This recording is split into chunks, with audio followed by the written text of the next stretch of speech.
दिक्कत नहीं इसमें। Okay, so now duties, without wasting any time start करते हैं। तो चैप्टर नंबर 1, कुरुक्षेत्र के युद्ध स्थल में सैन्य निरीक्षण।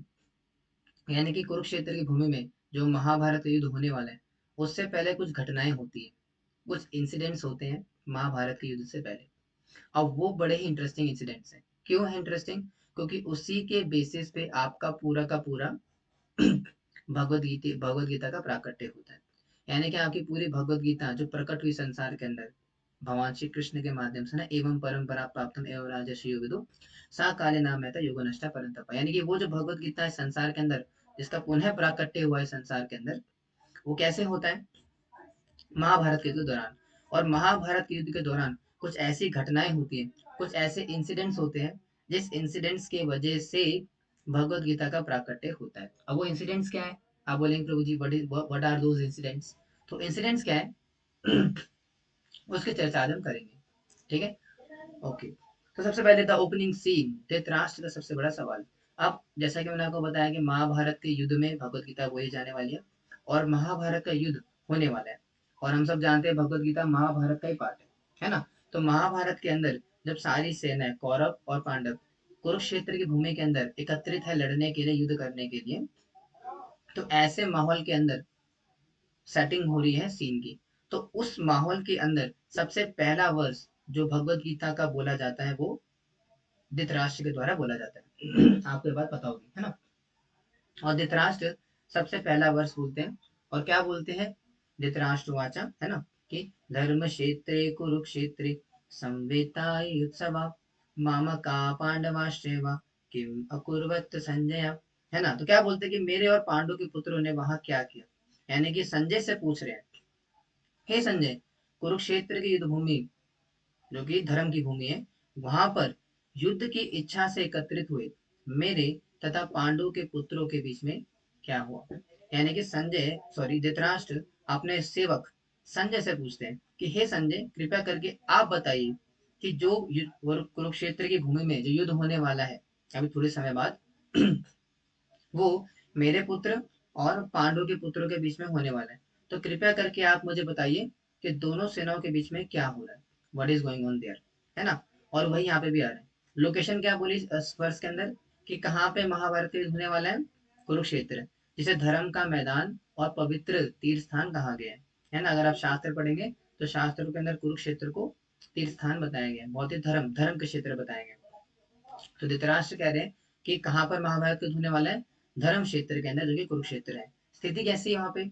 जो कहते हैं अरीना है, बैटल अरीना अरीना बोलते हैं ना, जो बैटल ऑफ अरीना है, उसकी स्थिति कैसी, कंडीशन कैसी है? युद्ध की तीव्र इच्छा से दोनों सेनाएं पांडव और कौरव आमने सामने खड़ी है। कैसे है? जैसे मान लो कि अगर कोई बहुत बड़ा जैसे महाभारत होता है ना, आपने देखा होगा बाहुबली। तो बाहुबली के अंदर दो बड़ी बड़ी सेनाएं दिखाई जाती है, जो इस प्रकार की मूवीज होती है ना, जैसे अवेंजर्स गेम देखा होगा आपने, तो उसमें बहुत बड़े बड़े सामने आमने सामने दो क्या बोले आप, प्रतिद्वंदी खड़े होते हैं। तो वैसे ही कुरुक्षेत्र की भूमि के अंदर भी कुछ इसी प्रकार की स्थिति बनी हुई है, जिसमें कि आमने सामने दो प्रतिद्वंदी है, जिसमें कि एक है कौरव, जो कि धृतराष्ट्र जिनसे कंसर्न है, जो कि उनके स्वयं पुत्र है, 100 कौरव, है ना? और उनके सामने है पांडव, पांडव के पुत्र। तो ये दोनों आपस में खड़े हैं। तो ये स्थिति है उसके अंदर। साथ ही साथ नजारा क्या चल रहा है, यानी कि what is going on their, Kurukshetra की भूमि के अंदर क्या क्या चीजें चल रही है, व्हाट इज द मैटर, क्या चल रहा है। पांडवों की सेना को शानदार व्यू रचना में देखकर राजा दुर्योधन तुरंत अपने गुरु द्रोणाचार्य के पास गए। तो ये हो रहा है। जो नेक्स्ट वर्स आता है, यानी कि जब संजय, सॉरी, धृतराष्ट्र संजय से पूछते हैं कि हे संजय, कृपया करके आप मुझे बताइए, है ना, कृपया करके आप मुझे बताइए कि कुरुक्षेत्र की भूमि में क्या हो रहा है, जहाँ पे कि महाभारत युद्ध होने वाला था, उस युद्ध भूमि के अंदर क्या सिस्टम या क्या चीजें हो रही है। तो उसमें क्या बताते हैं धृतराष्ट्र, संजय क्या बताते हैं, सॉरी, कि आपके जो सुपुत्र है ना दुर्योधन, जब उन्होंने इस प्रकार से पूरी सेना को देखा, तो पूरी सेना को देखने के बाद, यानी कि पांडवों की सेना को देखने के बाद अपने गुरु के पास जाते हैं। उनके गुरु कौन है? द्रोणाचार्य। तो अपने गुरु द्रोणाचार्य के पास जाकर के उनसे कुछ शब्द कहते हैं, है ना, उनके पास जाकर के कुछ शब्द कहते हैं। और क्या कहते हैं? बड़ा इंटरेस्टिंग है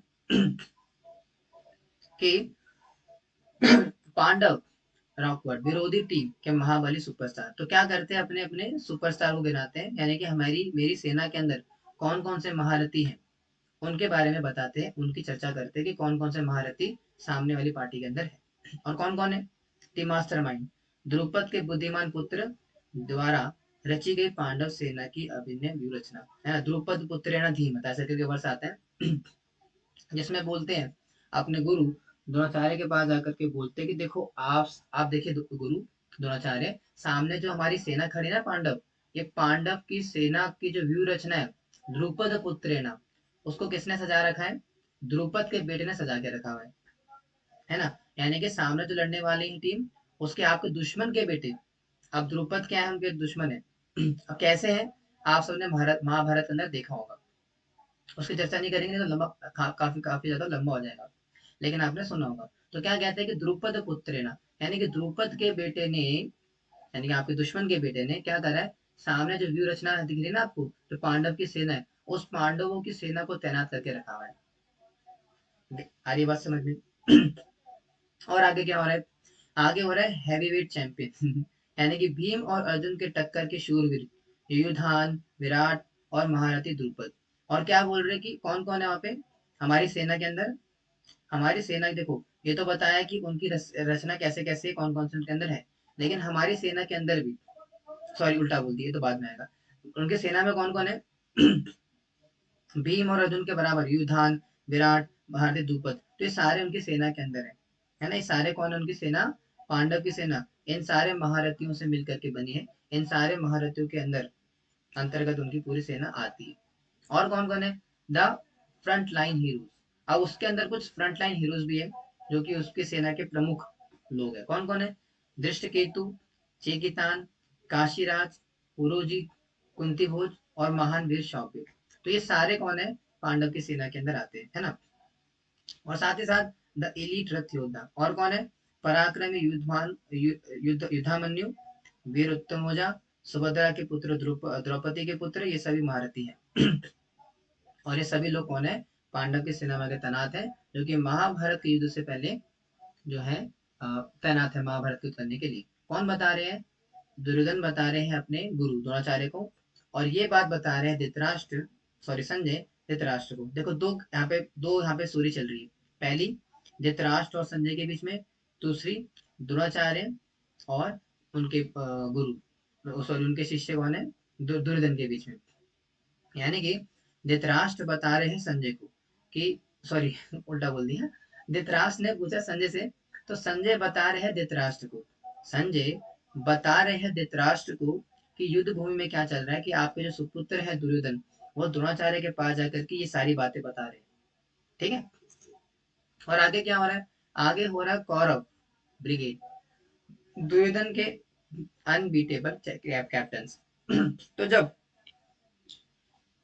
दुर्योधन हम अपने गुरु के पास जाकर के, द्रोणाचार्य के पास जाकर के ये सारी बातें बोलते हैं कि सामने तो पांडव है और पांडव की सेना के अंदर ये महान महान योद्धा है, ये सारे बड़े बड़े लोग हैं, है ना। तो क्या होता है, लोग डर जाएंगे, डिमोटिवेट हो जाएंगे, है ना, कि उनकी सेना में तो इतने बड़े बड़े महान महान लोग हैं, हमारे पास कौन है फिर। तो उसको काउंटर करने के लिए, उसको टैकल करने के लिए, उसको काउंटरैक्ट करने के लिए जो दुर्योधन है, वो क्या बताते हैं, अपनी सेना के महारथी गिनाते हैं कि भैया ऐसा नहीं कि सिर्फ उनकी सेना में ही महारथी लोग हैं, नहीं, हमारी सेना में भी बहुत सारे महारथी है, हमारी सेना के अंदर भी बहुत सारे महारथी मौजूद हैं। कौन कौन है, चर्चा करते हैं जैसे कि ऐसे महारथी हैं जो युद्ध में हमेशा विजयी रहते हैं, यानी कि ऐसे ऐसे लोग हैं जो कि दिग्विजय, दिग्विजय तो नहीं बोलेंगे, जो कि अजीत है, यानी कि जिनको जीता ना जा सके, है ना। और वो क्या है, हमेशा विजय रहते हैं, विजयी रहे हैं हर अनेक प्रकार के युद्ध के अंदर। ऐसी सेना, हमारी सेना के अंदर ऐसे ऐसे योद्धा हैं जो कि हमेशा युद्ध में विजयी रहे हैं। और कौन कौन है, दुर्योधन के लिए जान दांव पर लगाने को तैयार, सैन्य विज्ञान में पूरी तरह माहिर, और ऐसे ऐसे योद्धा हमारी सेना के अंदर है जो कि मेरे लिए, हमारे खातिर अपनी जान देने को भी तैयार है है ना। जैसे होता है ना, आपने देखा होगा तिरंगा मूवी, तो तिरंगा मूवी में बोलता है ना, उसमें क्या होता है ना कि ना तलवार की धार से, ना गोलियों की बौछार से, बंदा डरता है सिर पर अधिकार से, है ना तो इसी प्रकार से क्या है, दुर्योधन भी क्या है, ऐसी बातें बोल रहे हैं कि ये जो सारे लोग हैं, ये सारे मेरे लिए जान देने के तैयार है ना, they are all ready to die for me. तो इस प्रकार की युद्ध मेरी सेना में है। साथ ही साथ दुर्योधन की सख्त रणनीति, सभी मोर्चों पर अपनी जगह डटे रहे और केवल भीष्म पितामह को फुल सपोर्ट दे। और क्या बोल रहे हैं कि मेरी सेना के अंदर बहुत सारे महारथी हैं लेकिन ये सारे महारथी मिलकर क्या करे कि आप भीष्म पितामह को सपोर्ट करिए। भीष्म पितामह को सपोर्ट क्यों करना है? क्योंकि भीष्म पितामह बुजुर्ग हो चुके हैं। ऐसा दुर्योधन कह रहे हैं भगवद गीता की शुरुआत में कि देखो भैया, जो भीष्म पितामह है वो काफी बुजुर्ग हो चुके हैं, हो सकता है वो लड़ ना पाए ठीक से, हो सकता है उनका ढंग से युद्ध में वो उतनी एफिशिएंसी ना आ पाए। इसलिए जो आप इतने महान महान लोग हो ना, इतने महान महान महारथी अतिरथी हो आप लोग, तो आप लोग क्या करिए, सॉरी, आप लोग क्या करिए, हमारे जो भीष्म पितामह है, भीष्म पितामह को सपोर्ट दीजिए, भीष्म पितामह को एक बल दीजिए ताकि वे भी और ज्यादा एफिशिएंसी के साथ या और ज्यादा पराक्रम के साथ युद्ध कर सके है ना। तो कौरवों की अल्टीमेट ताकत, अपार रक्षक भीष्म। और क्या बोल रहे हैं कि उनकी जो, हमारी जो सेना ना, बलम भीष्माभिरक्षितम, क्या बोल रहे हैं, अपर्याप्तम तदस्माकम बलम भीमाभिरक्षितम, पर सॉरी बलम भीष्माभिरक्षितम पर्याप्तम तुदमेतेषाम बलम भीमाभिरक्षितम। यानी कि उनकी जो सेना है ना, अब एक कमी निकाले, एक लूपहोल निकाल रहे हैं। कौन? दुर्योधन एक लूपहोल निकाल रहे हैं दोनों सेनाओं के बीच में। और क्या लूपहोल है? वो कह रहे हैं कि जो सामने वाली पार्टी है पांडवों की, तो पांडवों की सेना है, उनकी जो संरक्षण वाला है, यानी कि उनको जो संरक्षित करने वाला व्यक्ति है, वो कौन है? भीमसेन। जो कि उतना शक्तिशाली नहीं है, उतना कहते हैं ना, उतना कुछ खास नहीं है। लेकिन हमारी सेना को संरक्षण देने वाला व्यक्ति है, वो कौन है? भीष्म पितामह द ग्रेट, है ना। तो इसलिए हमारी जो सेना है उसका बल अपरिमेय है, उसका कोई कंपैरिजन नहीं है क्यों? क्योंकि भीष्म पितामह भीमसेन से कई करोड़ों गुना ज्यादा शक्तिशाली है। और ये जानबूझ करके दुर्योधन बता रहे हैं अपनी सेना का बल बढ़ाने के लिए, अपनी सेना का मनोबल बढ़ाने के लिए, और साथ ही साथ अपने अंदर जो भीमसेन के प्रति द्वेष की भावना है, जो ईर्ष्या की भावना है, उसको भी प्रकट कर रहे हैं कि किस प्रकार से वो जानबूझ करके भीमसेन जी को नीचा दिखाने का प्रयास कर रहे हैं। उनको कंपेयर कर रहे हैं किनसे? भीष्म पितामह के साथ, जिनके साथ उनका कोई कंपेरिजन नहीं बनता, है ना। इसीलिए जानबूझ करके उनसे कंपेयर कर रहे हैं ताकि उनको नीचा दिखा सके, है ना। तो इस प्रकार से बोला। इसके बाद क्या होता है, यहाँ तक समझ में आया सभी को? समझ में आ रहा है ना मैं जो बता रहा हूँ? कोई ऐसा तो नहीं कि मतलब वो रफ हो रहा हो ज्यादा, सिंपल सा लग रहा होगा, ज्यादा मुश्किल नहीं लग रहा होगा? जो नई ड्यूटी बताइए, पुरानी नहीं। हाँ, बस हो गया इतना, नहीं ज्यादा नहीं था, हो गया ठीक है, समझ में आ रहा है। तो यानी कि कहाँ तक गाड़ी पहुंची कि दुर्योधन ने क्या करा, दोनों सेनाओं का कंपैरिजन करा। हाँ समझ आ रहा है, ठीक है। तो दोनों सेनाओं का कंपैरिजन करा कि भैया उनकी सेना में कौन कौन है, कैसे कैसे है, हमारी सेना कैसी कैसी है, और दोनों की सेना के संरक्षण वाले कौन है, दोनों की सेनाओं को संरक्षण देने वाले व्यक्ति कौन है, सामने वाले व्यक्ति को संरक्षण दे रहे हैं भीमसेन, और हमारी सेना को संरक्षण प्रदान करने वाले हैं भीष्म पितामह। अब यहाँ से क्या होता है, एक सडन चेंज आता है। क्या होता है कि जब हमारे क्या बोलते हैं, जो भीष्म पितामह है, जब वह देखते हैं कि ये जो दुर्योधन है, ये तो बैठ कर यहाँ पे निंदा करेगा सिर्फ, आज भीमसेन की निंदा कर रहे हैं, फिर क्योंकि इसका स्वभाव है निंदा करना, दुर्योधन का स्वभाव है निंदा करना, वो कचर कचर कचर कुछ ना कुछ कचरा बोलता रहेगा, है ना। जैसे कहते हैं ना, कौन सी कहावत है कि बुरे लोग बुरी बातें, तो वैसे दुर्योधन के साथ भी है, वो निंदा करे बिना नहीं रह सकता। तो जैसे भीष्म पितामह के पास आकर के निंदा करने लगते हैं और बताने लगते हैं इस प्रकार से, भीमसेन जी को निंजा कह रहा हूँ, नीचा दिखाते हैं, उनकी निंदा करते हैं, है ना। तो वो क्या करते हैं, भीष्म पितामह बोलते हैं भैया ये तो बोलता रहेगा, इसको चुप कराने का एक तरीका है क्या, शंख बजा दो। और शंख बजा करके क्या करो, शंख बजाने से क्या होता है? चलिए आपसे मेरा सवाल है कि शंख क्यों बजाया जाता है, वाई डू वी ब्लो, काउंसल्स क्यों बजाते हैं, शंख क्यों बजाया जाता है? अगर मैं आपसे पूछूं कि काउंसिल, शंख क्यों बजाया जाता है, तो आपका क्या जवाब होगा, कमेंट में लिखिए। जोश जुनून बढ़ाने के लिए, बढ़ा लिया जी, जोश जुनून बढ़ा लिया, किस लिए बढ़ाते हैं, वाई, शंख क्यों बजा रहे हैं, क्यों बजाया जाता है शंख? काउंसिल होता है ना, युद्ध शुरू करने के लिए, वेरी गुड। क्या है, जब युद्ध स्टार्ट, वेरी गुड, तो युद्ध स्टार्ट करने वाले, युद्ध शुरू होने से पहले शंख बजाया जाता है। तो यहाँ पे कौन सा युद्ध होने वाला है, महाभारत के युद्ध होने वाले। तो जब भीष्म पितामह ने देखा कि भैया दुर्योधन तो भैया निंदा करता रहेगा और इसका मुंह तो चलता रहता है, कुछ ना कुछ बोलता ही रहेगा, इसको चुप कराने का एक ही तरीका है, वो क्या है? भीम ने भयानक, पहले का आंसर किसका है? यहाँ से आएगा। पितामह भीष्म ने शेर की दहाड़ जैसा शंख बजाया, जिसके बाद ढोल, नगाड़े और तुरैया अचानक गूंजने लगी। तो ये हो गया जी। जब भीष्म पितामह ने देखा कि भैया ये तो दुर्योधन है, ये तो निंदा ही करता रहेगा, इसको चुप कराने के लिए क्या करता हूँ मैं? शंख बजाता हूँ। और शंख जैसे ही बजाया भीष्म पितामह ने, तो क्या हो गया? ढोल नगाड़े बजे, है ना, एकदम से तुरैया बजी, जैसे होता है ना, हमने देखा होगा 90s तो नहीं जैसे जब पुराने जमाने में जो युद्ध हुआ करते थे, है ना, जो राजा महाराजा लोग युद्ध किया करते थे, वहां पे कोई माइक वगैरह नहीं था कि माइक में अनाउंसमेंट कर रहे हैं आपकी उपस्थिति प्रकट, हाँ ऐसा नहीं कि माइक लगा रखा हो और माइक लगा के बोल रहे हो कि सुनो सुनो सुनो, आप सबको सूचित किया जाता है कि महाभारत का युद्ध शुरू होने वाला है। कृपया करके अपने क्या बोले, सीट की पेटी बांध ले, पॉपकॉर्न साथ में रख ले और अपने सन ग्लासेस को पहन करके अपने रथ के ऊपर बैठ जाए। और सभी से निवेदन है कि कृपया करके साइड हो जाएं। जो लोग युद्ध देखना चाह रहे हैं वो युद्ध देखते रहिए, और जो युद्ध में भाग लेना चाहते हैं वो भी एक तरफ हो जाइए। और सबसे निवेदन है कि कृपया करके युद्ध के बाद प्रसाद लेकर के जाए। ऐसा नहीं था पहले, हमारे में तो ना मंदिर के अंदर होता है, मंदिर में आजकल तो माइक वगैरह लग गया है, तो क्या होता है, ऐसे होता है ना अनाउंसमेंट कि हरे कृष्णा डियर डिवोटीज, आप सबसे रिक्वेस्ट है कि कृपया करके वहां से जाइए, अपना प्रसाद पाने का प्लेट को वहां पे कैसे करते हैं ना। लेकिन उस जमाने में ऐसा नहीं था। उस जमाने में अनाउंसमेंट करने के लिए ढोल नगाड़े बजाते थे, टोंग टोंग टोंग ऐसे करके बजाते थे। क्यों बजा रहे हैं यहाँ पे? ताकि पता लगे सबको कि भैया युद्ध की शुरुआत करनी है, अब यहाँ से आपको युद्ध करना है ना। उसके बाद क्या हुआ? जब पांडवों ने देखा, पांडु ने क्या देखा? पांडु ने देखा कि जब भीष्म पितामह ने अपना शंख बजा दिया, और शंख बजाने का मतलब है कि उन्होंने अपनी तरफ से युद्ध की घोषणा कर दी। तो जैसे ही कौरवों ने अपना शंख बजाया, भीष्म पितामह ने अपना शंख बजाया और युद्ध की घोषणा कर दी, तब क्या हुआ? सफेद घोड़ों वाले दिव्य रथ से श्री कृष्ण ने, पंचजन्य और अर्जुन ने देवदत्त शंख बजाया। तो पांडवों ने भी क्या करा? अपने दिव्य दिव्य शंख बजा दिए, और ये सारे शंखों के नाम भगवत गीता के अंदर दिए हुए। कौन कौन से है कि पंचजन्य ऋषिकेशम, देवदत्तम धनंजय, पौंड्रक द्युत्म महाशंका, भीम कर्मा विकोदरा, है ना। तो ये सबके शंखों के नाम आए, भीमसेन के, अर्जुन के, कृष्ण के, है ना। उसका नेक्स्ट वर्स में क्या आता है कि जैसे आगे दिया ना कि कौन सा है, पंचजन्य ऋषिकेश हो गया।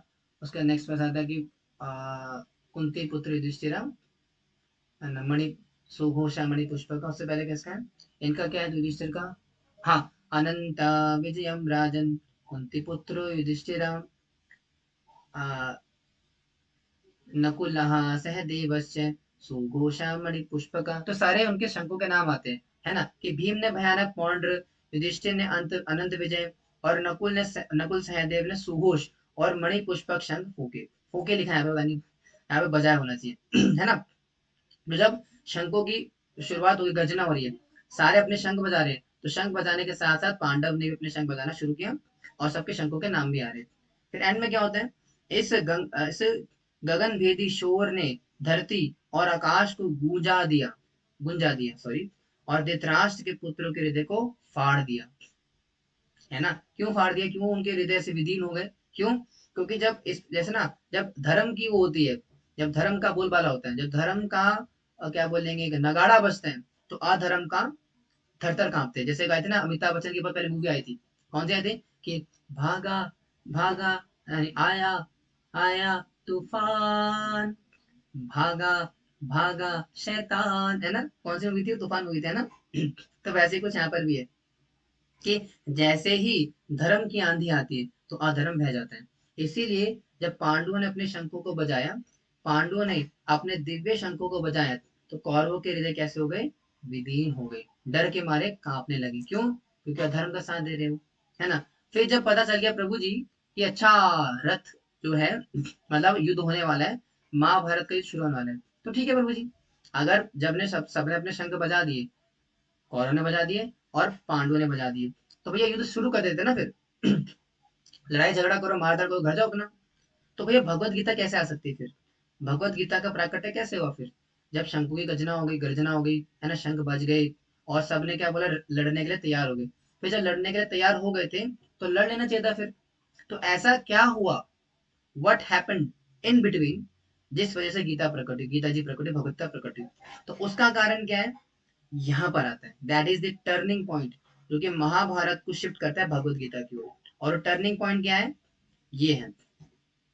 क्या बोला मकसद, अर्जुन ने बोला कि असेना योरो भयोर मध्य रथस्थापन में उच्चते, कि मैं देखना चाहता हूँ कि इस महायुद्ध में मुझे किन लोगों से मुकाबला करना है और कौन दुर्बुद्धि दुर्योधन को खुश करने के लिए यहाँ लड़ने आए हैं।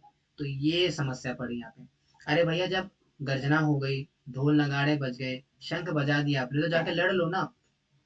लेकिन नहीं, अर्जुन लड़ने नहीं गए। अर्जुन ने क्या बोला कि ना मुझे देखना है, हे कृष्ण, हे यादव, हे माधव, मुझे देखना है, कृपया करके आप मुझे दिखाओ कि भैया युद्ध की भूमि, जो युद्ध क्षेत्र है, वहां पर क्या चल रहा है ना, तो वहां पर क्या हो रहा है, क्या चल रहा है, आई वांट टू सी।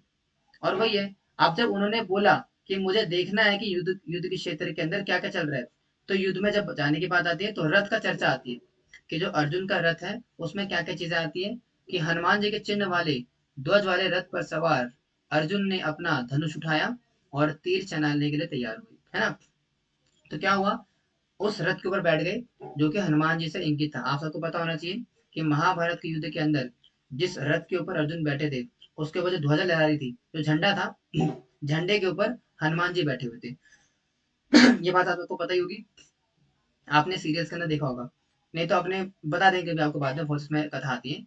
लेकिन उसके रथ के ऊपर कौन है, हनुमान जी बैठे हुए, और श्री कृष्ण से निवेदन करते कि अच्युत कृपया मेरा रथ दोनों सेनाओं के बीच ले जाओ, है ना। तो जब निवेदन करते हैं, तो निवेदन करने के बाद क्या करते हैं, अर्जुन लेकर के जाते हैं अपनी सेना, अपनी श्री कृष्ण क्या करते हैं, अर्जुन के रथ को दोनों सेनाओं के बीच में लेकर के जाते हैं। उसके बाद क्या होता है, श्री कृष्ण ने यह शानदार रथ ठीक भीष्म, द्रोणा और विश्व के सभी राजाओं के सामान लाकर खड़ा कर दिया। तो ये कृष्ण की चाल थी वास्तव में, ये कृष्ण का प्लान था, कृष्ण की चाल थी। क्या चाल थी, वो जानबूझ करके जब अर्जुन ने बोला कि मेरे रथ को दोनों सेनाओं के बीच में लेके जाओ, जब अर्जुन ने बात बोली ना, तो कृष्ण का ये प्लान था, कृष्ण की योजना थी कि कृष्ण जानबूझ करके अर्जुन के रथ को कहाँ लेके गए, वहीं लेकर के गए जहां पे कि भीष्म, द्रोण और बाकी सारे राजा मौजूद थे। अब ऐसा करने से क्या होगा प्रभु जी, अगर द्रोणाचार्य के पास लेके गए, भीष्म पितामह के पास लेके गए, अपने भाई बहनों, मतलब बहन तो नहीं थी वहां पे कोई, अपने भाई परिजनों के पास लेके गए, तो उससे क्या होगा, उससे ये होगा, ये हो गया जी। तो जब अर्जुन ने बोला भगवान श्री कृष्ण से कि मेरे रथ को दोनों सेनाओं के बीच में लेके जाके खड़ा करो, तो वहां जाकर एक समस्या आ गई। क्या समस्या आ गई, कि जबरदस्त जज्बाती मोड़, सामने कोई दुश्मन नहीं, अपने ही लोग हैं। तो ये नजारा, युद्ध के लिए अजनबी दुश्मन। तो क्या हुआ, अर्जुन ने देखा, क्या देखा वहां पे, माता, माता तो नहीं सॉरी, आमा लिखा उसने, मामा होना चाहिए, पिता, दादा, गुरु, मामा, दोस्त, बेटे, भाई। और ये आमा क्या होता है, पता नहीं क्या लिखा इसने, ठीक है। तो इन सबको देखा वहां पे, जब अर्जुन ने बोला भगवान श्री कृष्ण से कि मेरे रथ को लेकर के जाओ दोनों सेनाओं के बीच में, तो जैसे ही अर्जुन का रथ दोनों सेनाओं के बीच में आया, तो उसने क्या, उन्होंने क्या देखा, ये सबको देखा, अपने भाई, बेटे, दोस्त, मामा, गुरु, दादा, पितामह, इन सबको देखा। अब उसके बाद क्या हुआ, करुणा का प्रहार, अर्जुन के अंदर क्या आ गई भैया, अर्जुन ने दोनों सेनाओं के बीच देखा कि वहां कोई अजनबी नहीं है, कौन है, अपने ही रिश्तेदारों को खून बहाने के लिए तैयार देखकर वे गहरी करुणा से भर गए। अगर मान लो किसी व्यक्ति को पता चले, जैसे मान लो अगर मैं आपसे बोलूं कि आपको अपने सगे भाई को मारना है, अपने सगे भाई को आज आपने गोली मारनी है, तो क्या होगा, आपका हाथ कांपने लगेगा। कैसी बातें करे प्रभु जी, आप अपने सगे भाई को वो कैसे मार सकता है, नहीं मारा जाएगा, डर जाओगे, घबरा जाओगे, रोने लगोगे। और अर्जुन के साथ भी ये समस्या होगी।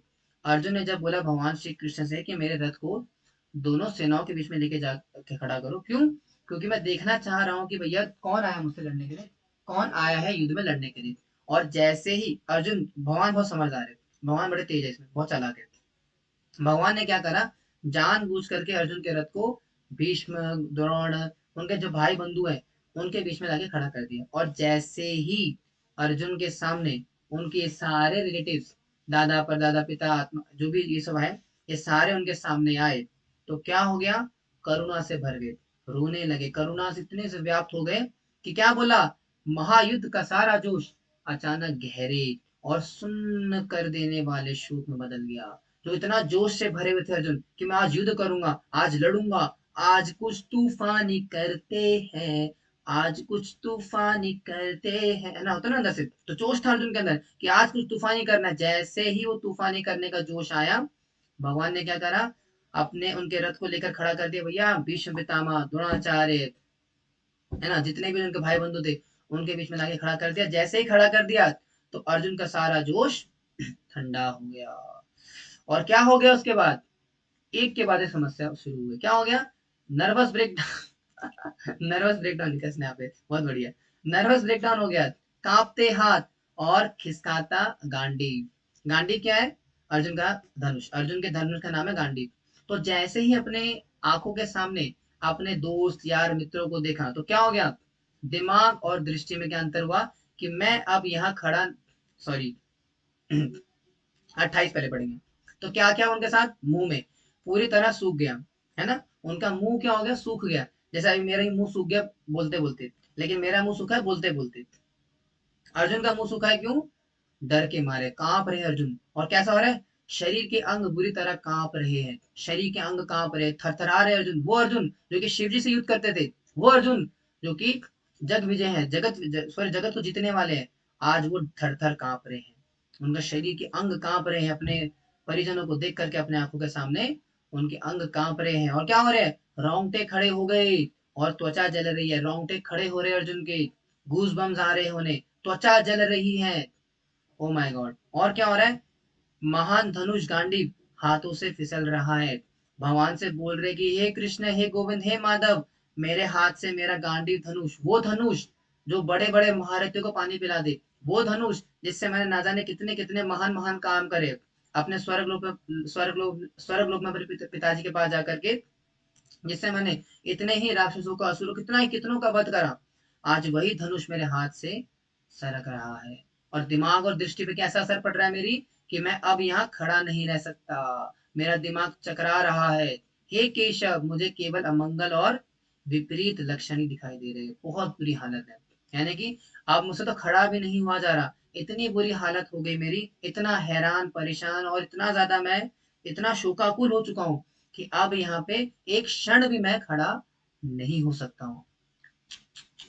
तो that is the condition of arjuna. इतनी बुरी हालत है अर्जुन की, देखकर। और आप खुद बताओ, क्या आपके साथ ऐसा नहीं होता? अगर अर्जुन की जगह पे अगर आज आप लोग होते तो क्या आपके साथ भी सेम सिचुएशन नहीं होती? क्या बोलते हो, होती? क्या आपकी हालत भी ऐसी होती जैसे आज उनके साथ हो रही है? क्या बोलते हैं आप लोग, होती कि नहीं? थम्स अप का मतलब है होती। हाँ जी, बहुत होती, होती होती है ना। तो अर्जुन के साथ भी होती होती। और अर्जुन क्या कर रहे हैं अब, जब उन्होंने बोला कि मैं युद्ध नहीं करूंगा, है ना, और इस प्रकार से अपना रोना रो रहे हैं, उसके बाद क्या बोल रहे हैं, धर्म संकट, अपने का खून बहाकर कैसे राज्यभिषेक करूं मैं, अरे बाप रे। जैसे बोलते हैं ना कि, है ना, कौन सा है कि खून भरी मांग, है ना, कि हमने अपनों का खून बहाया है ना, ओ माई मेरी क्या फिक्र तुझे, है ना, जिस आंख से दरिया बहता है ना। तो उस प्रकार की फीलिंग्स आ रही है अर्जुन के उनमें, है ना, कि मैं क्या करूंगा, अपने ही परिजनों को मार करके क्या उनके खून से राज्याभिषेक करूंगा।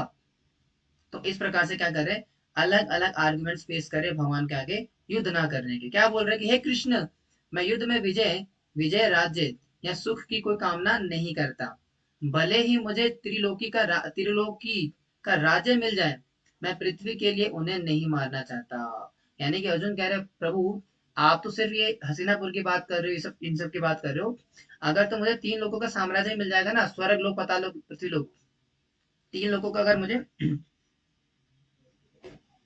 क्या हुआ, ठीक है, तो क्या कह रहे हैं, अगर कोई व्यक्ति 3 लोगों का मुझे साम्राज्य भी दिला दे, है ना, तो भी मैं उनको नहीं मार सकता हूँ। और आप बोल रहे पृथ्वी की बात से नहीं होगा, मुझसे नहीं होगा, प्रभु नहीं होगा। तो अर्जुन क्या कर रहे हैं, 5 कारण देते हैं भगवत गीता के पहले चैप्टर के अंदर युद्ध ना करने के, जिसमें से कि पहला आ गया, पहला क्या था, करुणा। यानी कि जब अर्जुन ने अपने भाई बंधुओं को देखा वहां पर, तो उनको देख करके क्या हो गया, करुणा से व्याप्त हो गए, और उस करुणा से व्याप्त होने के कारण युद्ध करने के लिए मना कर दिया। तो पहला कारण क्या था, करुणा। दूसरा कारण आपके सामने आ रहा है क्या? जिनके लिए हम राज्य और सुख चाहते हैं, वही गुरु, पिता, पुत्र और संग संबंधी हमारे ज्ञान और धन दाव पर लगाकर खड़े हैं। यानी कि जिनके लिए हम लेना चाहते हैं ना, सगे संबंधियों के प्रति जो हमारे सुख की कामना है ना, यानी कि हम जिनके लिए पैसा कमा, जैसे होता है ना, लोग बोलते हैं कि तुम्हारे लिए तो मैं करता हूँ, तुम्हारे लिए तो मैं पैसा कमाता हूँ, तुम्हारे लिए तो मैं कर रहा हूँ। तो वैसे ही अर्जुन भी कह रहे हैं, यानी कि जिनके लिए हम सारा साम्राज्य इकट्ठा करते हैं, धन अर्जित करते हैं, जिनके लिए जो हम परिश्रम करते हैं, उन्हीं के सामने आज हम खड़े हैं और उन्हीं को मार रहे हैं। अगर उनको मार देंगे तो राज्य सुख कैसे भोग पाएंगे, इंजॉयमेंट कैसे कर पाएंगे ना। तो दूसरा कारण था अर्जुन की युद्ध न करने का। पहला कारण क्या था? डर के मारे, है ना। क्या था? करुणा की वजह से, अपनी करुणा के कारण युद्ध नहीं कर रहे।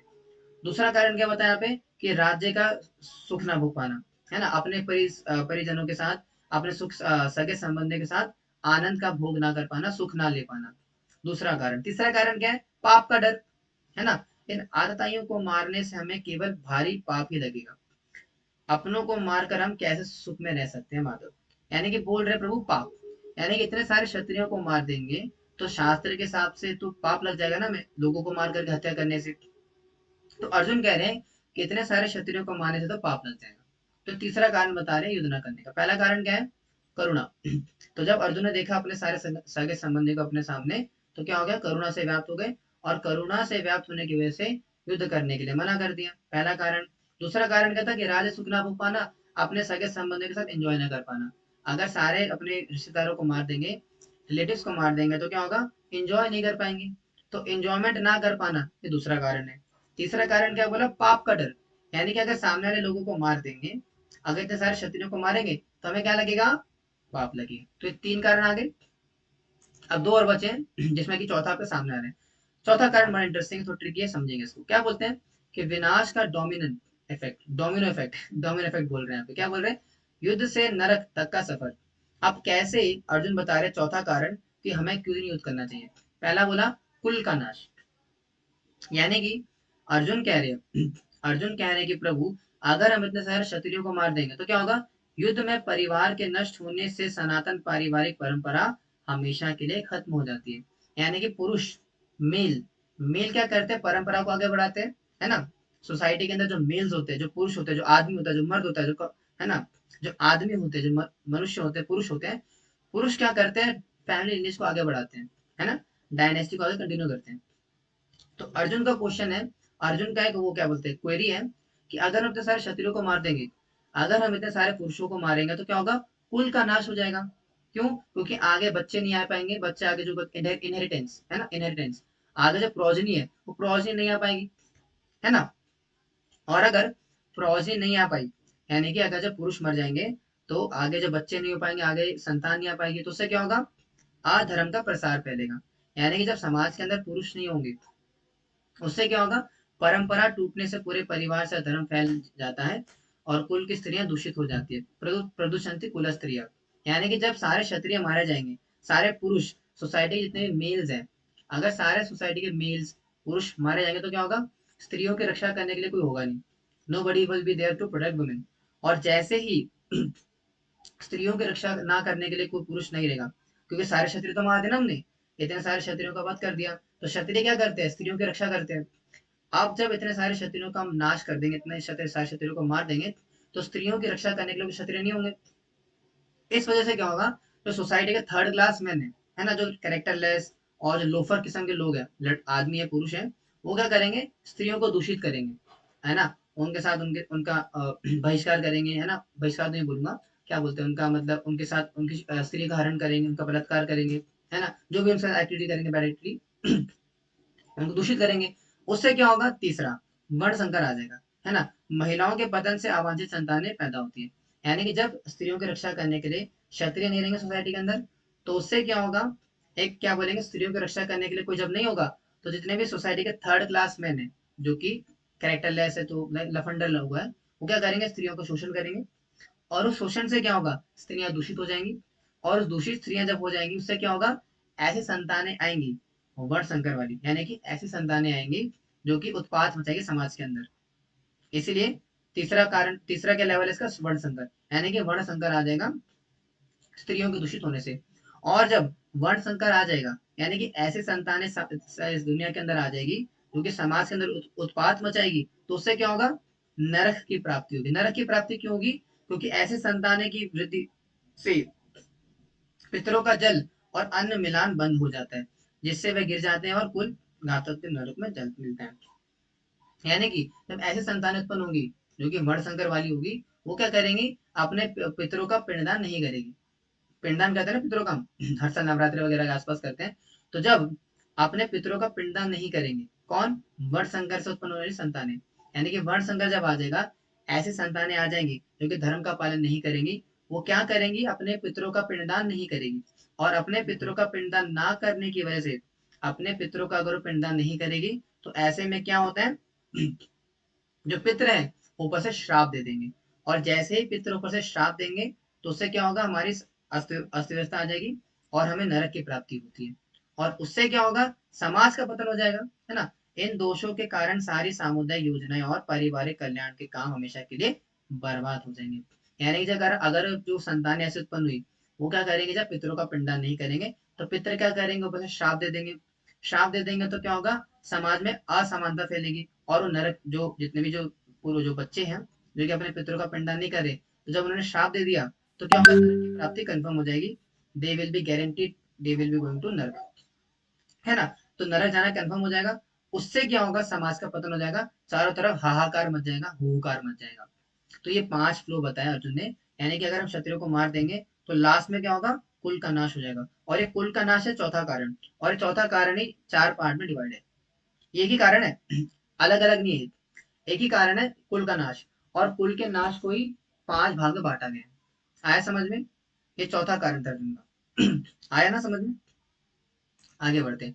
5वां कारण आएगा आपका उसके सेकंड चैप्टर में आएगा कल। नाउ, आप जब अर्जुन ने अपने चारों कारण बता दिए कि भैया क्यों मैंने जो है युद्ध नहीं करना, तो अर्जुन एंड में क्या बोलते हैं, द फाइनल सरेंडर, हथियार डाल दिए, और क्या बोले, गहरी निराशा को प्रकट करा। क्या बोला, ओ ये कितना अजीब है कि केवल, हाँ, केवल राजसी सुख के लालच में हम अपने ही परिजनों को मारने का पाप करने का फैसला कर चुके। देखो अर्जुन कह रहे हैं कितनी ही गलत बात है। देखो हमने कुछ कुछ लाभ के लिए, राज्य को प्राप्त करने के लिए, राज्य सुख को प्राप्त करने के लिए, है ना, राज्य के राजा बनने के लिए, राज करने के लिए अपने ही परिजनों को मारने के लिए तुले हैं, अपने ही सगे संबंधी भाई बंधुओं को मारने के लिए तुले हैं। कितनी ही शर्म की बात है ये, है ना। ऐसी बात बोल रहे हैं कि इनको भगवान को बोल रहे हैं कि प्रभु आप ही बताओ, ये कोई सही बात है क्या, मतलब अपने ही परिजनों को मारना, चंद लालच के लिए, कुछ स्वार्थ के लिए, अपने राज्य को खड़ा करने के लिए, क्या अपने परिजनों को मारना सही है। अर्जुन ने बोला, और क्या बोला, मृत्यु की कामना कर रहे हैं अर्जुन।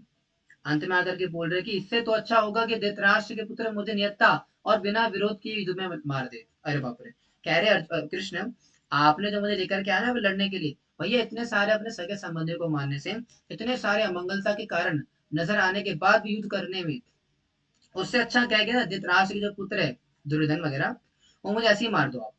अर्जुन कह रहे कि ना उनको मारने से अच्छा है कि मैं ऐसे ही मर जाऊं क्या, तो मतलब इतना सारा बड़ा पाप करके, इतने गलत गलत काम करके, राज्य सुख को भोगना, राज्य प्राप्त करना, कितनी ही शर्म की बात होगी प्रभु। इससे अच्छा तो क्या होगा कि धृतराष्ट्र के बेटे मुझे खुद ही मार दे।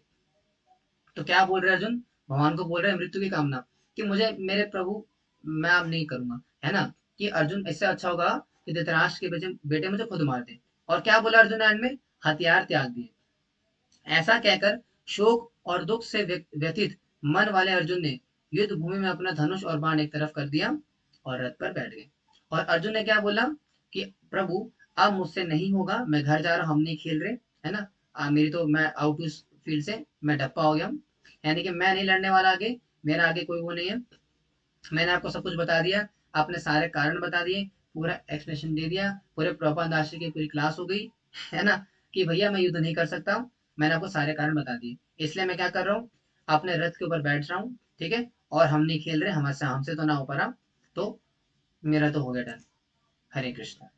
अब यहाँ से क्या होगा, कल, अब जब यहाँ पे इस प्रकार से अर्जुन बैठ गए हैं और बैठ करके बोल रहे कि प्रभु प्रभु मैं युद्ध नहीं करूंगा, तो ऐसा बोल करके